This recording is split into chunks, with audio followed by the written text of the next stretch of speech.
সাবেক অর্থমন্ত্রী Shah M S Kibria হত্যা মামলায় সাবেক স্বরাষ্ট্র প্রতিমন্ত্রী লুৎফুজ্জামান বাবরের জামিন দিয়েছেন আদালত। ২০০৫ সালের ২৭শে জানুয়ারি হবিগঞ্জ সদর উপজেলার বৈদ্যের বাজারে এক জনসভায় গ্রেনেড হামলা সাবেক অর্থমন্ত্রী শাহ এম এস কিবরিয়া নিহত হন। এই ঘটনায় সাবেক স্বরাষ্ট্র প্রতিমন্ত্রী লুৎফুজ্জামান বাবর, সিলেট সিটির সাবেক মেয়র আরিফুল হক চৌধুরী সহ বিএনপির বেশ কয়েকজন কেন্দ্রীয় নেতার নামে মামলা করা হয়।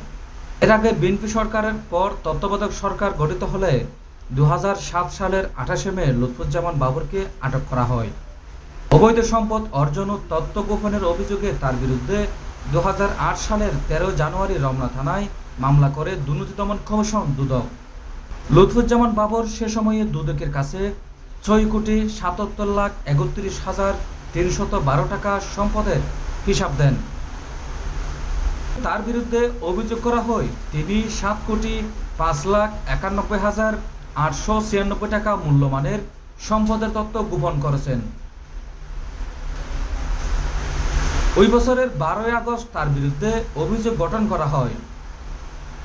লুৎফুজ্জামান বাবর আরও বেশ কিছু মামলায় অভিযুক্ত হয়েছেন। এর আগে ২১শে আগস্ট গ্রেনেড হামলা মামলায় আরেকটি আদালতে লুৎফুজ্জামান বাবরকে মৃত্যুদণ্ড দেওয়া হয়। এই মামলায় আদালতে হাজির হন আরিফুল হক চৌধুরী। মামলার অন্যতম আসামি বাবর ঢাকায় কারাগারে বন্দী থাকায় আদালতে হাজির করা হয়নি। পরে আদালতের বিচারক বাবরের জামিন মঞ্জুর করেন। বিপ্লাস টিভি, চট্টগ্রাম।